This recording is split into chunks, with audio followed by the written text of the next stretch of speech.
Julius, thank you very much for the possibility to having you. Of course. What is most relevant or most important change which happened in the last 5 years in event?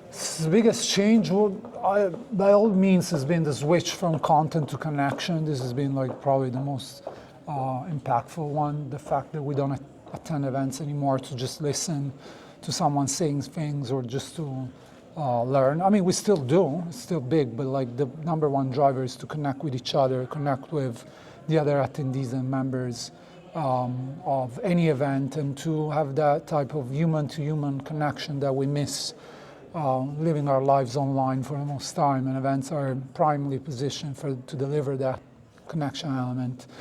And by far, this has been a dramatic change for many business events today. Probably not as much in live communication and brand activation, experiential marketing that has always been driven for that. But even there, right, the entertainment wow factor, I think it's second to the connection element of how you connect people around an activation more than getting them excited. That means that you also creating the content around the event. That event is something like a point of content. The playbook has changed, right? So you don't have to go back to what you used to do. You have to really think about, okay, number one objective is how do we get people together and build an experience around that. I think the switch is not dramatic. It's not huge. It's just it's a tiny adjustment at the very beginning, which is a strategic one more than a production or logistical one. And once you have that strategic driver, then you build an experience around that and you build everything else on top of it. And I think that's the real switch that needs to happen.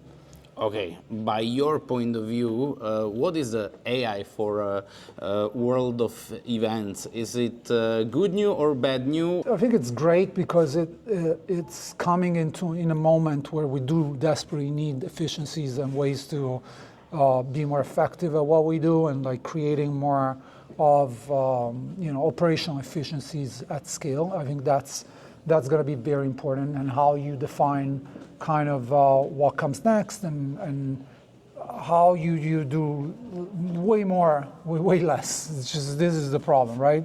In terms of budgeting, in terms of how we are able to get more people on board, more complicated everywhere else. And so AI is a godsend in that sense, because it helps us to be more effective, save time, and also create opportunities for delivering better experiences. We're finally able to listen to what the attendees have to say, right, and to deliver better experiences for them. So I think that's going to be that's a value. Then on the other end, we got to be careful and not let AI replace us. And I think it's on us if we let AI replace us, because again, if we leave ChatGPT to do stuff for us, well, we're not relevant anymore. And so we got to be careful on how much we use it and how we use it. How you see the future about the new generation? Do they need events? Do they want to participate on live events? Absolutely, absolutely, like never before. Like Gen Z specifically is the, Why most so? drawn. I think they felt the disillusion with social media. They feel it's super hard. How cringe it is for them to be on social media. Probably something more of our generation and the millennials. We felt that. They're still online, they're still very connected, but it's kind of like a commodity, it's like a structural, it's just a way of interaction, one way. We are over-invested in online, I think, as older generations. They are not as invested, especially after COVID, because they associate the online interaction with something extremely negative. And so for them, it's being online, then coming offline, but then going back online. I think there's a medium interchange that these generations have, and offline is as important as online, if not more, for them, because it's a real moment of experiencing things, and it's a groundbreaking moment for these people that are just living in their rooms for the most time. They don't have aggregation opportunities anymore. We see clubs shutting down all over the world. Where we used to go, that's not happening anymore. And so these people at some stage, they feel that tension that again and again and again, we've seen it gets created online. The more we interact online, the more we feel the tension. And the only way to relieve that tension is to meet offline. And once you meet offline, the good thing is that we have a lot of context. You already know who I am before coming here, right? You don't need to meet here because we interact online. And so we have already a lot of context. But this interaction now makes it very special, and it's such a dramatic touch point that then shapes whatever we're going to do online going forward after this meeting. Yeah, so great news for our industry. Great news if we're able to capitalize on that. Yeah. If we're not just sitting on our asses, not doing anything, and just like enjoying the And ride. how to do so? That's How the you do it? main question. By keeping yourself innovative, staying in touch with your attendees, like reading all of those feedback forums, understanding whatever feedback is coming from, staying on top of everything, staying on top of the trends, understanding that a conference with 300 sessions is not something that needs to happen anymore, and that you need people to connect people today. Maybe tomorrow is going to be something different. The good, positive advantage that we have is that AI is great to define best practices, but there's no best practices in events. Best practices now in 3 years' time, they're going to be old. So the good thing is that we evolve super fast as an industry, and so that's our competitive advantage. But you need to stay on top of the wave. You cannot let the wave like relax, and the next wave is going to come and you're going to be crushed. From your point of view, as you are the most influential person in event industry, I guess. what are the most important, let's say, 3 most important trends for next year? I think one is like definitely whatever is happening around big events. So side events around bigger events. I think that's something that we're seeing coming up again and again, because like you attend an event with 50,000 people, it's just too much to process. Take Gen Z, take the younger audiences that 4 years ago were graduating over Zoom.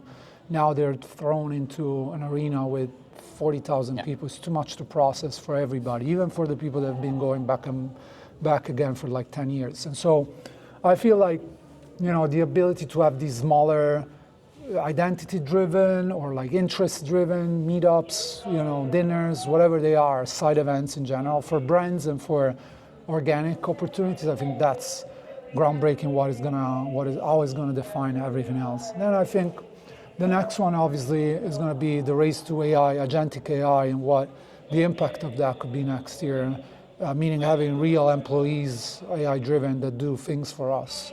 Right now, like ChatGPT is like old school type of AI, and I think we're going to be past that very soon.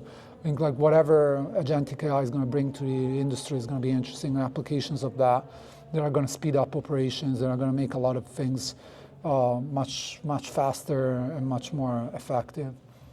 And then top 3, I'm actually working on this presentation right now, so I have to think about what can I give away. I really like, you know, some of the interesting parts is that,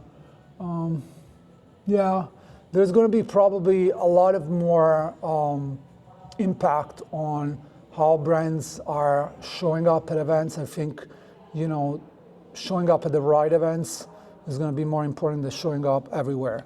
And I think that's a massive one that has changed, that will change from last year's, where literally like in the hype cycle of events, everybody's like, okay, let's go everywhere.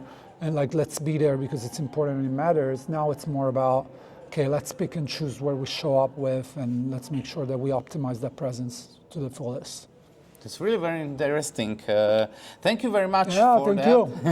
And one additional You're making question. me work here, okay. Yes. Good. One additional question, especially for agencies. As we can see the massive changes around us in industry by coming AI, what would be like best steps? I think in 2 ways.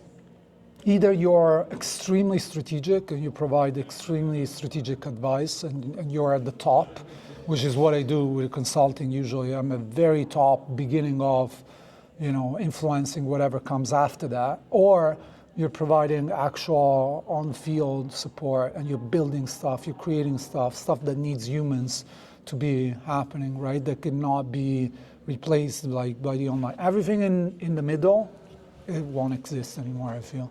Okay, and for individuals who are working in events, what is the most important skill? It's to get your brand out there and to get your opinion out there, to let us know how you do events. without like, following whatever the trends or like saying obvious things and superficial takes and opinions. I think it's like about showing how you do events, and this is becoming increasingly more difficult because there's a lot of people going solo, a lot of people doing freelancers and being independent. So you got to have a strong opinion and a very niche specialization as well. Like you got to be very specific in what you do and like very concentrated on very small niche. Doing events or doing event strategy. Everybody does event strategy. Nobody's waiting for you. Thank you very much. It was a pleasure. My pleasure. Thank you. you.